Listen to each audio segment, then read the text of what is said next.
बिहारी लोगों को रिजर्वेशन मिले, लोकल रिजर्वेशन।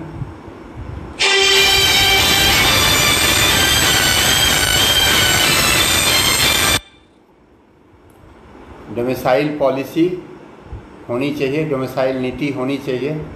उसके लिए आज उसी कड़ी में हम लोग आगे बात करेंगे बेरोज़गारी की समस्या पर और उसका क्या निदान संभव है, क्या होना चाहिए, बेरोज़गारी को बिहार से कैसे ख़त्म किया जाना चाहिए, इसी पे आज हम लोग चर्चा करेंगे। बिहार में मीडिया रिपोर्ट के अनुसार अभी 11.5% बेरोज़गारी दर है। अगर बिहार की आबादी 12 करोड़ है, उसको मान लिया जाए, तो बिहार में बेरोज़गार लोगों की संख्या हो जाएगी तकरीबन 1,38,00,000, जिसमें पढ़े लिखे लोगों की संख्या हो जाएगी 79 लाख, 79 लाख। एक बहुत बड़ी संख्या है बेरोज़गारी की। बेरोज़गारी जब 4-5% हो जाता है किसी भी देश में, तो इसको काफ़ी अलार्मिंग माना जाता है। और 11.5% अगर बेरोज़गारी दर हो गई है तो इसका मतलब हुआ कि ये स्थिति काफ़ी नाजुक है और इस बेरोज़गारी को दूर करने का प्रयास किया जाना चाहिए। बिहार में बेरोज़गारी दूर करनी है, इसके लिए हमें क्या क्या करना पड़ेगा, चलिए शुरू करते हैं। अभी कोरोना संकट काल में लॉकडाउन के दौरान केंद्र सरकार ने जो पैकेज दिया है 20 लाख करोड़ का, उस 20 लाख करोड़ से क्या क्या हो सकता है, बेरोज़गारी दूर करने के लिए क्या क्या किया जा सकता है। 3 लाख करोड़ MSME के लिए दिया गया है, माइक्रो स्मॉल और मीडियम इंटरप्राइजेज के लिए 3 लाख करोड़ की योजना दी गई है केंद्र सरकार के द्वारा, जिसमें हम बिहार में क्या क्या कर सकते हैं उस पर देखें। बरौनी इंडस्ट्रियल एस्टेट बेगूसराय ज़िला का और बिहार का एक नामी गिरामी इंडस्ट्रियल एस्टेट हुआ करता था। इसमें तकरीबन 194 इंडस्ट्रीज हैं, माइक्रो से लेके स्मॉल स्केल इंडस्ट्रीज तक, मीडियम इंटरप्राइजेज भी हैं। बगल में बरौनी रिफाइनरी है जो केंद्र सरकार के द्वारा संचालित है। उसके बगल में अभी थर्मल पावर प्लांट है जो पहले बिहार बिजली बोर्ड के द्वारा संचालित होता था और अभी BHEL वहाँ निर्माण कार्य कर रही है, उसके द्वारा संचालित होना है। उसके ही बगल में इन दोनों के बीच में fertiliser plant, gas based fertiliser plant, जो एक फर्टिलाइज़र प्लांट जो पुराना बंद हो गया था HFC, उसको गैस बेस्ड करके अभी चलाया जाएगा, उसके लिए निर्माण कार्य चल रहा है। इतने इंडस्ट्री के बीच में एम्प्लॉयमेंट हम कैसे जनरेट कर सकते हैं उस पर थोड़ा बात हम लोग आज करेंगे। जो स्मॉल स्केल सेक्टर्स हैं या माइक्रो स्केल के सेक्टर्स हैं, उसमें एम्प्लॉयमेंट की बहुत संभावना होती है। ग्रेजुएट्स एंड अबव काफ़ी लोग उसमें नौकरी पा सकते हैं, और जो कम पढ़े लिखे लोग हैं, स्किल्ड वर्कर्स हैं, उनमें भी एम्प्लॉयमेंट की काफ़ी क्षमता होती है। इन इंडस्ट्रीज़ में एम्प्लॉयमेंट हो सकता है। ये जो 194 इंडस्ट्रीज हैं MSME, जिसके लिए केंद्र सरकार ने 3 लाख करोड़ का पैकेज दिया है, ये MSME में अधिकतर बंद पड़े हुए हैं, बहुत कम अभी चालू हालत में है। अगर इस इंडस्ट्रियल एस्टेट के बंद पड़े हुए उद्योग धंधों को पुनर्जीवित किया जाए इस केंद्र सरकार के पैकेज से, तो यहाँ एम्प्लॉयमेंट की बहुत बड़ी संभावना है, एम्प्लॉयमेंट मिल सकता है। इसलिए सरकार को प्रयास करना चाहिए कि ये ठीक है। अभी क्या ठीक से फिगर आ रहा है या कुछ कट रहा है, क्या स्थिति है अभी अम्बुज? ठीक है, चलिए बहुत अच्छा। तो ठीक है, हम लोग बात कर रहे थे कि बिहार में बेरोजगारी की समस्या का निदान, एक निदान है कि इंडस्ट्रियलाइजेशन हो। बिहार में इंडस्ट्रीज़ बिहार सरकार के द्वारा नहीं है, जो प्राइवेट इंडस्ट्रीज़ हैं वो भी अधिकतर बंद पड़े हुए हैं। ऐसा क्यों है? ऐसा नहीं होना चाहिए। उसमें हम क्या कर सकते हैं? तो इस पैकेज से, जो 3 लाख करोड़ का पैकेज है, इसमें बंद पड़े हुए जो उद्योग धंधे हैं, चाहे वो बरौनी इंडस्ट्रियल एस्टेट का हो या समस्तीपुर इंडस्ट्रियल एस्टेट का हो, पटना इंडस्ट्रियल एस्टेट का हो, मुजफ्फरपुर, दरभंगा, मधुबनी जिला के पंडौल इंडस्ट्रियल एस्टेट की बात हो, यहाँ जो बंद पड़े हुए उद्योग धंधे हैं उनको पुनर्जीवित किया जाए। उससे बड़े पैमाने पर लोगों को रोज़गार मिल सकता है, पढ़े लिखे लोगों को भी, और जो कम पढ़े लिखे लोग हैं या स्किल्ड वर्कर्स हैं उनको भी एम्प्लॉयमेंट मिल सकता है।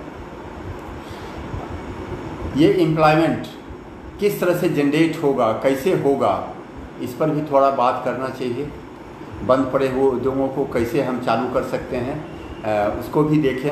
अभी 1-2 दिन पहले बिहार सरकार के द्वारा घोषणा हुई है और न्योता दिया गया है बिहार सरकार के द्वारा, इसके इंडस्ट्रीज़ डिपार्टमेंट के द्वारा, कि बिहार में जो प्रवासी मजदूर वापस आए हैं तो दूसरे स्टेट में जो इंडस्ट्रीज़ हैं वो अगर बिहार में आते हैं तो 80% उनके शिफ्टिंग का खर्च बिहार सरकार देगी। ये अभी घोषणा 1-2 दिन पहले हुई। इस तरह की घोषणाएं पहले भी हो चुकी हैं, न्योता कई बार दिया गया है जो दूसरे स्टेट में इंडस्ट्रीज़ हैं उनको, लेकिन कोई भी इंडस्ट्री बिहार में अभी तक आया नहीं। इससे अभी पुनः हम न्योता दे रहे हैं, आ जाएं तो बहुत अच्छा, उनका स्वागत है, होना चाहिए। लेकिन हमें यहाँ के जो लोकल एंटरप्रेन्योर्स हैं, यहाँ के लोगों में उद्यमिता है, तभी तो इतने इंडस्ट्री खड़ा हुए। वो बंद हो गए हैं। क्यों बंद हो गए हैं? इसलिए बंद हो गए कि सरकारी क्षेत्र के द्वारा जो प्रोत्साहन उनको मिलना चाहिए, जो बढ़ावा दिया जाना चाहिए, वो नहीं हो पाता है। बिजली की आपूर्ति ठीक से नहीं हो पाती है, उसमें प्रॉब्लम होता है। थोड़ा लाल फीताशाही है और उसके चलते प्रॉब्लम होता है। और जो उद्यमी हैं यहाँ के, उनको एक ऑफिस से दूसरे ऑफिस तक किसी काम के लिए इतना भागदौड़ करना पड़ता है, थक हार जाते हैं और उतना समय तो रहता नहीं है।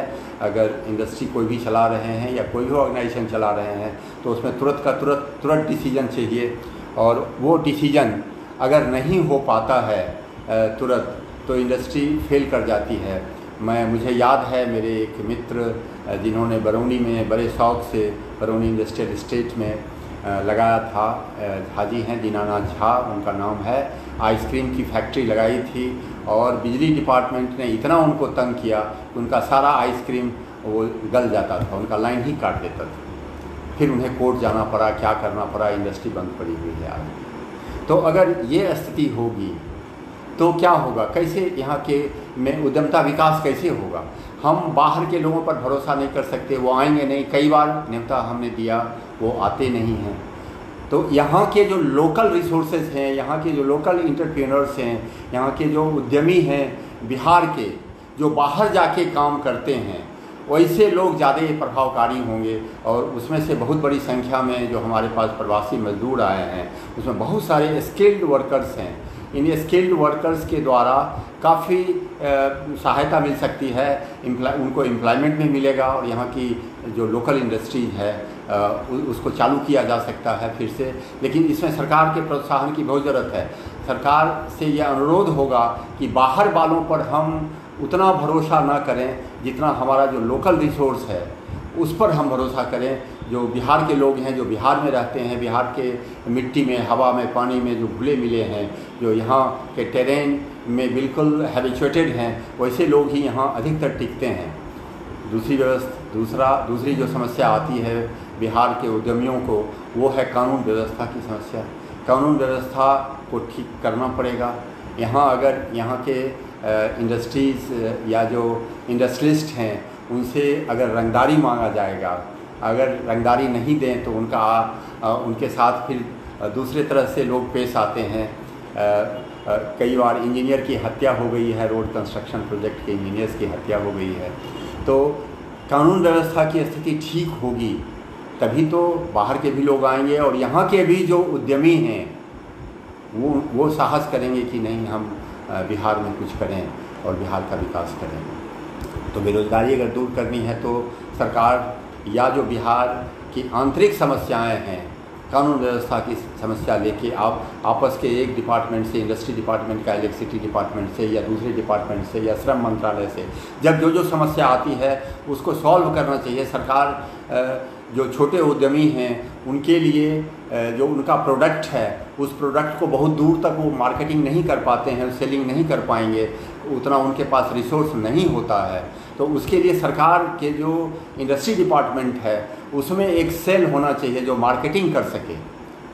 जो उत्पाद होता है उसकी बिक्री कहाँ हो सकती है, उसको कैसे भेजा जा सकता है, उसका दूसरा क्या उपाय है, या जो विदेश में भेजा जा सकता है, यहाँ के उत्पाद को जो यहाँ से निर्यात किया जा सकता है, जिसका एक्सपोर्ट किया जा सकता है। तो इसमें सरकार की मदद की बहुत ज़रूरत होती है।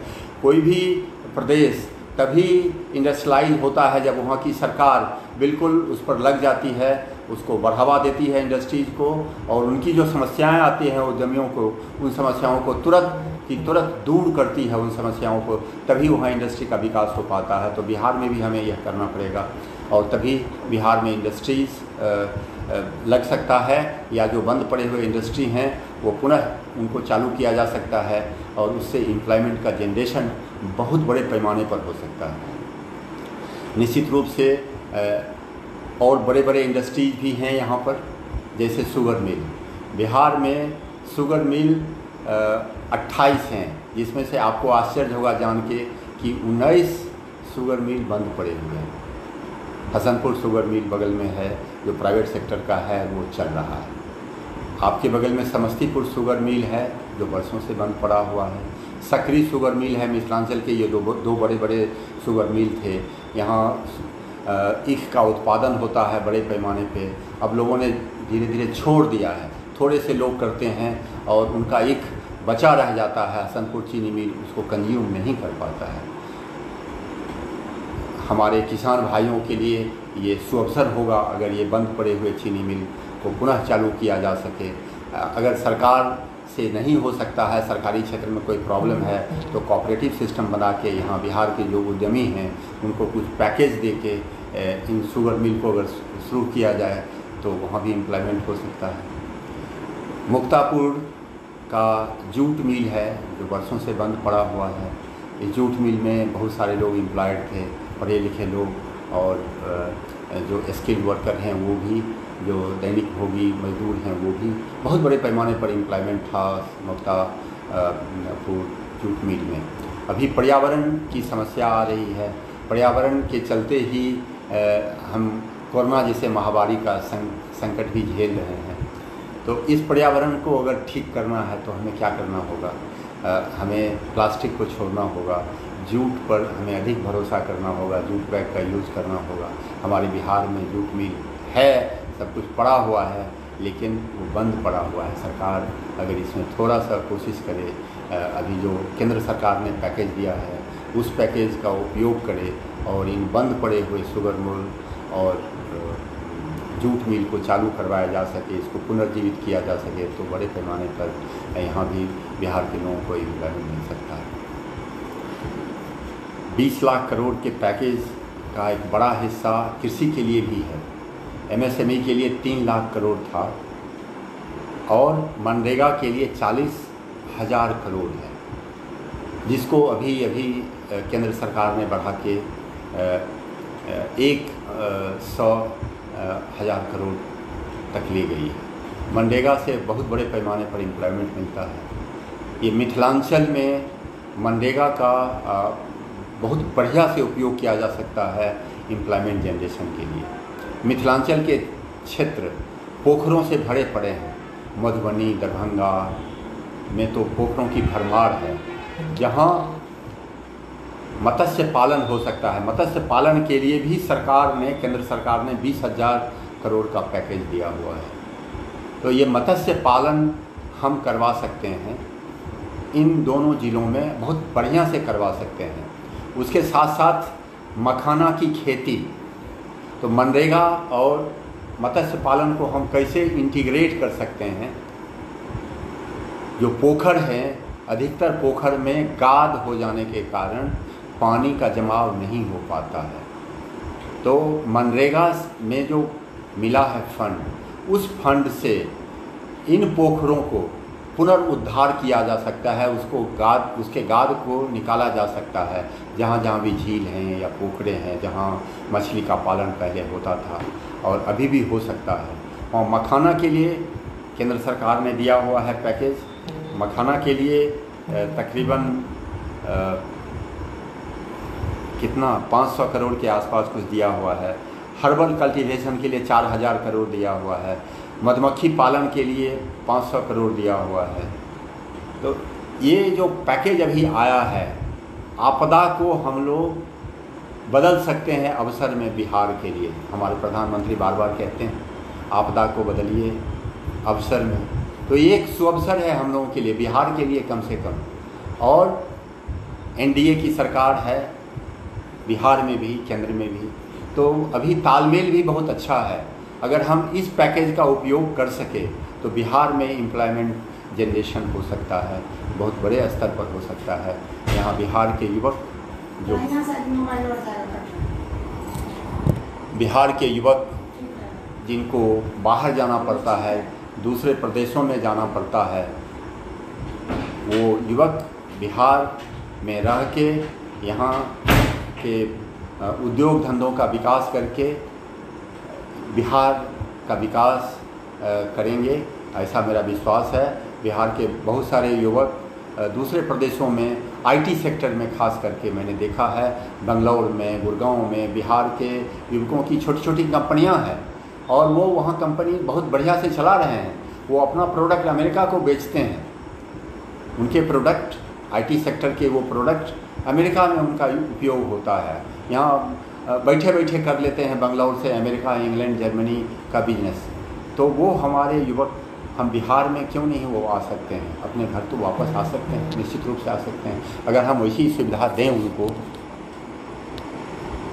यहाँ अगर हम निर्बाध बिजली उनको दे सकें, यहाँ की कानून व्यवस्था को ठीक कर सकें, यहाँ के दबंग उनसे रंगदारी टैक्स नहीं मांगें, तो निश्चित रूप से अगर उनको सपोर्ट मिलता है बिहार सरकार के श्रम विभाग के द्वारा, बिहार सरकार के इंडस्ट्रीज़ डिपार्टमेंट के द्वारा, तो वो युवक, उनको अपने घर वापस आने में कोई दिक्कत नहीं होगी। इस कोरोना संकट ने तो बहुत सारे समस्याओं को जन्म दिया है, लेकिन साथ साथ अवसर भी दिया है। जो बाहर में रह रहे हैं लोग, वो बेसब्री से घर आने का इंतज़ार कर रहे हैं। उसमें तकरीबन 12 लाख से अधिक लोग आ भी चुके हैं और जो बाहर हैं वो भी आना चाहते हैं।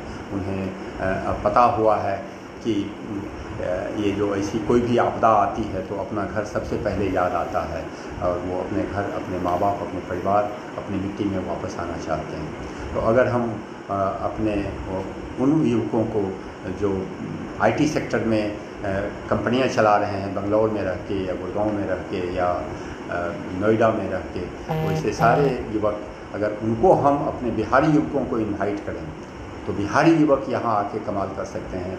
आईटी सेक्टर में तो बहुत अच्छा वो कर रहे हैं। तो हम लोग जब बेरोज़गारी की बात कर रहे हैं तो अंत में एक चीज़ और कहना चाहेंगे कि मत्स्य पालन में इतनी संभावना है, इस मिथिलांचल में इतनी बड़ी संभावना है। अभी मछली हम लोग कहाँ से, बिहार में मछली आती है आंध्र प्रदेश से। ये मछली पालन जो अगर हम लोग करें मिथिलांचल में, जिसकी बहुत बड़ी संभावना है, तो मिथिलांचल बिहार को ही नहीं दूसरे राज्यों को भी मछली खिला सकता है। विकास, बिहार को रेवेन्यू मिलेगा, हमारे लोगों को एम्प्लॉयमेंट मिलेगा, बिहार का विकास होगा। तो हमारी जो अपने अंदर की संभावनाएं हैं उनको हम अधिक महत्व दें, हम उनकी तरफ जाएं। हमारे जो पढ़े लिखे लोग हैं, हमारे जो इंजीनियर्स हैं, हमारे जो डॉक्टर्स हैं, हमारे जो दूसरे प्रोफेशन में लोग हैं, उनको हम अवसर दें, उनको हम कम करके नहीं आंकें। वही लोग दूसरे राज्यों में जाके बहुत अच्छा कर लेते हैं, तो बिहार में क्यों नहीं करेंगे? बिहार में भी करेंगे। उन्हें वो सुविधा मिलनी चाहिए जो दूसरी सुविधाएं उनको दूसरे राज्यों में मिलती है। अंत में मैं एक बात कहना चाहूँगा कि अनएम्प्लॉयमेंट और एजुकेशन का बड़ा अन्योन्याश्रय संबंध है। ये दोनों चीज़ें एक दूसरे से जुड़ी हुई हैं।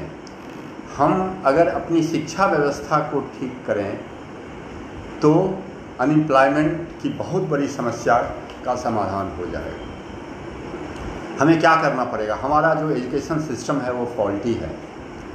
ये एजुकेशन सिस्टम सिर्फ नौकरी करने वाले लोगों को पैदा करती है। लोग पढ़ते हैं, लिखते हैं, ग्रेजुएट होते हैं, फिर पोस्ट ग्रेजुएट होते, एमएससी करते, पीएचडी करते हैं और पूर्ण रूप से नौकरी खोजने वाले बन जाते हैं। वो नौकरी खोजते रहते हैं। हमें शिक्षा इस तरह की देनी होगी कि वो रोज़गार पैदा करने वाले भी बने। हमारे स्कूलों में ये शिक्षा देनी पड़ेगी।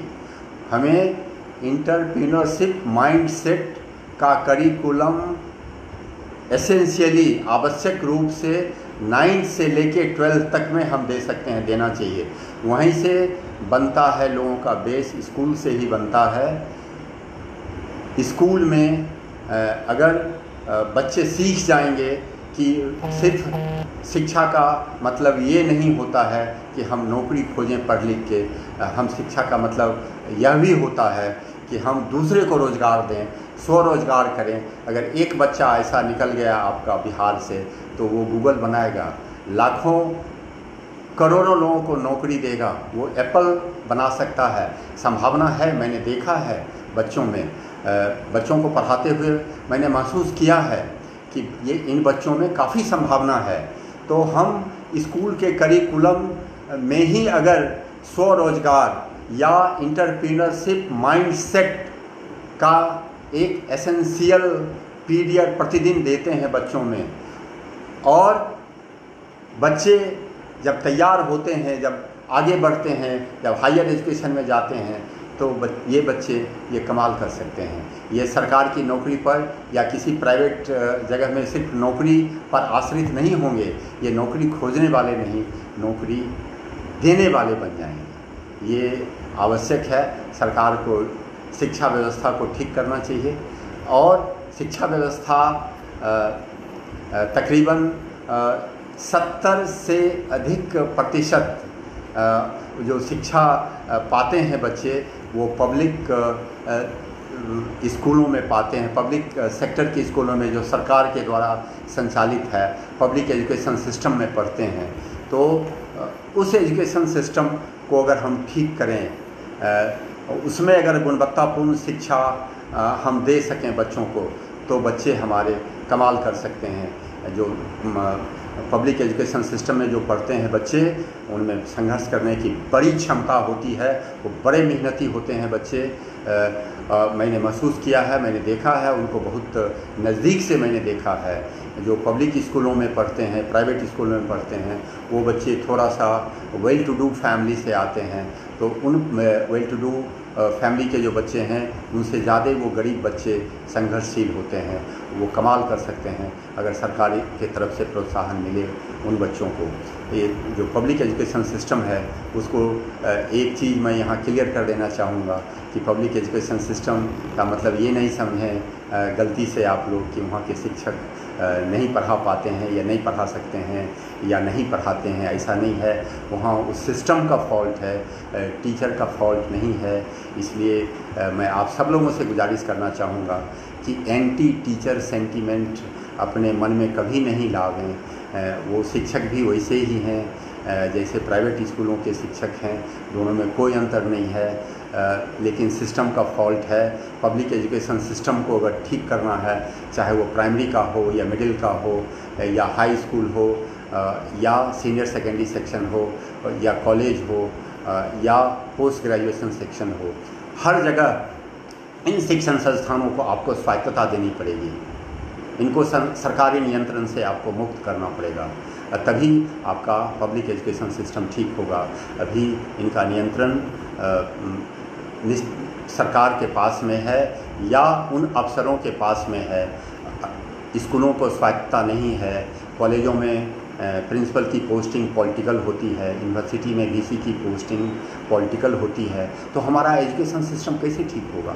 हमारा एजुकेशन सिस्टम ठीक नहीं होगा तो बेरोज़गारी बढ़ेगी, और बेरोज़गारी बढ़ेगी तो समाज में विभिन्न तरह की जो समस्याएं हैं उत्पन्न होगी। लॉ एंड ऑर्डर से लेके अन्य तरह की जितनी समस्याएं हैं उत्पन्न होगी। तो हमको अपना अगर बेरोज़गारी दूर करना है समाज से तो एजुकेशन सिस्टम को भी दूर करना होगा। अभी कुछ दिन पहले पब्लिक एजुकेशन सिस्टम सरकारी स्कूल के शिक्षकों ने वो 4 लाख से अधिक शिक्षकों ने हड़ताल किया था। उनकी मांगें थी, अस्थायीकरण की मांगें थी, बिल्कुल जायज़ मांगें हैं, होनी चाहिए। अगर पब्लिक एजुकेशन सिस्टम को ठीक करना है तो शिक्षकों को करना पड़ेगा, आपको अस्थायी करना पड़ेगा। वो आप अतिथि शिक्षक से, अतिथि लेक्चरर से, अतिथि शिक्षक से स्कूल को नहीं चला सकते हैं। अतिथि लेक्चरर से आप कॉलेज में गुणवत्तापूर्ण शिक्षा नहीं दे सकते हैं। जब शिक्षा गुणवत्तापूर्ण नहीं होगी तो क्या होगा? अनएम्प्लॉयमेंट बढ़ेगा, हमारे बच्चे नहीं कर पाएंगे कम्पीट, नहीं क्वालिफाई कर पाएंगे कोई भी कंपटीशन। तो अगर हम चाहते हैं कि हमारे बच्चे क्वालिफाई करें, बिहार का एजुकेशन सिस्टम ठीक हो, तो यहाँ के जो स्कूल हैं, कॉलेजेज हैं, जो शिक्षण संस्थान हैं, उनको आपको स्वायत्तता देनी पड़ेगी। उसमें पॉलिटिकल नहीं होना चाहिए रिक्रूटमेंट, और पॉलिटिकल बहाली नहीं होनी चाहिए।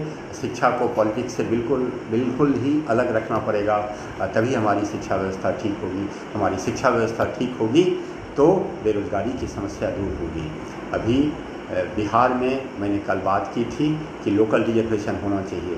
जो 50% अनरिजर्व कोटा है उसमें होना चाहिए रिजर्वेशन लोकल लोगों के लिए, बिहार के लोगों के लिए। जो बड़े बड़े इंडस्ट्री हैं जो केंद्र सरकार के द्वारा संचालित हैं, जैसे BHEL का पावर प्लांट या आने वाला है वो, और यहाँ रिफाइनरी है बगल में, वो केंद्र सरकार, भागलपुर में NTPC है। बिहार सरकार को चाहिए कि केंद्र सरकार से बात करके यहाँ भी जो बहाली होगी उसमें नीचे के बहाली में 100% नीचे के बहाली में, स्किल्ड वर्कर्स के बहाली में, ऑपरेटर्स की बहाली में 100% बिहार के लिए वो कोटा हो। और जो इंजीनियर्स की बहाली है या जो ऑफिसर्स की बहाली होती है 50% ये कोटा हो फिक्स बिहार के लोगों के लिए। बिहार में इसलिए डोमिसाइल नीति लागू होनी चाहिए। मैं पुनः एक बार इस पर जोर देना चाहूँगा। बिहार की बेरोज़गारी दूर करनी है तो बिहार की शिक्षा व्यवस्था को ठीक करना होगा, बिहार के जो शिक्षण संस्थान हैं उसको ठीक करना होगा। बिहार में थोड़ा सा प्राइवेट स्कूल की भी बात कर लेते हैं 1-2 मिनट में हम। प्राइवेट स्कूल में भी ठीक ठाक एजुकेशन सिस्टम चल रहा है, एक सिस्टम चल रहा है। सरकार का कैसे प्रोत्साहन होना चाहिए, मैं उसकी ओर ध्यान दिलाना चाहूँगा। बिहार में और बिहार के बाहर अन्य राज्यों में भी, पूरे देश में भी शिक्षा का अधिकार अधिनियम 2005 लागू है, जिसके तहत प्राइवेट स्कूलों में भी बच्चों को 25% बच्चों को फ्री एजुकेशन देना है, और जिसके लिए सरकार कुछ मुआवजे के तौर पर कुछ राशि प्राइवेट स्कूलों को देती है RTE के तहत। अभी लॉकडाउन के दौरान जब सारे स्कूल बंद हैं, सारे प्राइवेट स्कूल, सरकारी स्कूल सभी कुछ बंद है, और ये प्राइवेट स्कूल में भी एम्प्लॉयमेंट है, वो भी एम्प्लॉयमेंट के एक बहुत बड़े जरिया हैं। एक अगर मीडियम साइज़ का स्कूल ले लेंगे तो वहाँ करीब 100-125 लोग टीचर से लेके 4th ग्रेड स्टाफ तक का एम्प्लॉयमेंट होता है। तो ये एम्प्लॉयमेंट, ये शिक्षा तो देते ही हैं और ठीक ठाक शिक्षा देते हैं। आप लोग भी शायद इस बात को महसूस करते होंगे, और तभी तो एक जो दिहाड़ी मजदूर है या रिक्शा चालक है वो अपने बच्चे को प्राइवेट स्कूल में देता है, तो निश्चित रूप से ठीक ठाक पढ़ाई होती होगी तभी तो देता है।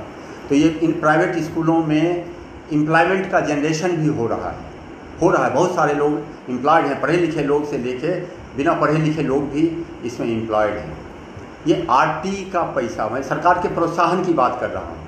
पिछले 4 सालों से प्राइवेट स्कूलों का यह पैसा आरटी के तहत जो कुछ मुआवजे के तौर पर जो थोड़ी सी राशि मिलती है, वो 4 साल से बाकी है सरकार के पास। वो अगर सरकार दे देती, अगर बढ़ावा देना है, बेरोज़गारी ख़त्म करनी है या और बेरोज़गारी पैदा नहीं करनी है, अगर स्कूल बंद हो जाएंगे तो बेरोज़गारी पैदा होगी, उसमें जो टीचर काम कर रहे हैं वो बेरोज़गार हो जाएंगे, तो सरकार के लिए ये भी तो एक समस्या हो जाएगी। तो सरकार कोई अनुदान नहीं, मैं अनुदान की बात नहीं कर रहा हूँ, सरकार के पास जो बकाया राशि है वो बकाया राशि ही अगर दे दे प्राइवेट स्कूलों को, तो ये उस राशि से शिक्षकों को वेतन तो दिया जा सकता है और बच्चों को भी कुछ राहत तो दी जा सकती है। कुछ स्कूलों ने दिया है, कुछ स्कूलों ने कुछ माफ़ किया है राशि। मैं ऐसे स्कूलों को जानता हूँ जिन स्कूलों ने माफ़ कर दिया है। अगर सरकार ये राशि दे दे तो बच्चों के भी और कुछ राशि माफ़ हो जा सकती है, शिक्षकों को भी वेतन मिल जा सकता है, जो 4th ग्रेड के स्टाफ हैं उनको भी वेतन मिल जा सकता है, और कुछ कोई अनुदान तो नहीं देना है, सिर्फ बकाया राशि दे देना। तो मैं सरकार से पुनः एक बार, अगर आप लोगों में से कोई ये संदेश सरकार तक पहुंचा सकें तो आप लोगों का बहुत बहुत शुक्रिया मैं कहना चाहूँगा, आप लोगों का बहुत बहुत आभार होगा। ये संदेश अगर पहुंचा दें तो 1-2 स्कूल नहीं हैं, हज़ारों स्कूल हैं बिहार में, प्राइवेट स्कूल की मैं बात कर रहा हूं, और वहां पे हज़ारों हजार की संख्या में शिक्षक और दूसरे कर्मचारी एम्प्लॉयड हैं, और उनके एम्प्लॉयमेंट पर अभी खतरा आ गया है क्योंकि स्कूल खुलने में भी देरी है। 3 महीना ऑलरेडी बीत गया है, कुछ दिन और लग सकता है स्कूल खुलने में। तो सरकार की ओर से अगर ये राशि दे दी जाए, बकाया राशि, तो यह भी सरकार की ओर से स्कूलों पे बहुत बड़ी मदद हो जाएगी। आज न कल सरकार को तो देना ही है, कुछ दिन बाद देगी तो उसका उतना बड़ा फ़ायदा नहीं हो पाएगा जितना बड़ा फ़ायदा अभी हो जाएगा अगर सरकार ये दे दे। मदद के तौर पर ही समझ लीजिए इसको, अगर सरकार अभी दे देती है तो वो मदद कहलाएगी। तो मैं आप सब लोगों से एक बार पुनः गुजारिश करना चाहूँगा कि बिहार में जो रिसोर्सेज हैं हमें उसी का यूज़ करना पड़ेगा। मैं पेशे से इंजीनियर हूँ, इसलिए मैं जानता हूँ कि ये एम्प्लॉयमेंट कैसे जनरेट हो सकता है, और ये जो इंडस्ट्रीज़ हैं, बिहार का इंडस्ट्रियलाइजेशन कैसे हो सकता है, जो बंद पड़े हुए इंडस्ट्री हैं उनको पुनः कैसे चालू किया जा सकता है। तो इसको चालू करना है क्योंकि रोज़गार देना है, बिहार का विकास करना है। तो इन सारी चीज़ों को अगर थोड़ा सा हम रीऑर्गेनाइज कर लें, यहाँ के जो हमारे इंटरनल रिसोर्सेज हैं, जो हमारी इंटरनल व्यवस्था है उसको थोड़ा ठीक कर लें, अपनी शिक्षा व्यवस्था को हम ठीक कर लें, तो बिहार का विकास बहुत ही तीव्र गति से होगा। मैं बिल्कुल आश्वस्त हूँ इस विषय में, और मैं चाहूँगा कि आप सब लोग जुड़ के ये जो समस्याएं हैं इसमें सरकार का हाथ बटा के, सरकार को अपना सहयोग दे के हम लोग बिहार के विकास में आगे आवें, और बिहार के जो बच्चे हैं बाहर में वो भी बिहार आवें, बिहार आके बिहार का विकास करें। बहुत अच्छा लगा आप लोगों से बात करते हुए। अभी कोरोना संकट का दौर ख़त्म नहीं हुआ है, बढ़ ही रहा है, रोज़ संख्या बढ़ती है, लेकिन एक अच्छी सी बात यह है कि रिकवरी रेट अब बहुत ज़्यादा हो गया है, डेथ रेट बहुत कम हो गया है। तो आप सब लोग अपना ख्याल रखें। अभी तक कोई कंफर्म मेडिसिन नहीं आया है। कोरोना की जो सबसे बड़ी, सबसे अच्छी दवाई है कि हम लोग सोशल डिस्टेंसिंग करें, मास्क लगा लें, हाथ धोते रहें। अगर इतनी सी सावधानी हम लोगों ने बरत लिया तो हम लोग कोरोना से बचे रहेंगे, स्वयं भी बचेंगे, अपने परिवार को भी बचाएंगे और समाज के दूसरे लोगों को भी बचाएंगे। तो अंत में मैं आप सब लोगों से विदा लेने के पहले आपके और आपके परिवार के स्वास्थ्य के, स्वस्थ जीवन के मंगल कामना करता हूँ। आप सब लोगों का बहुत बहुत धन्यवाद, बहुत बहुत शुक्रिया। नमस्कार।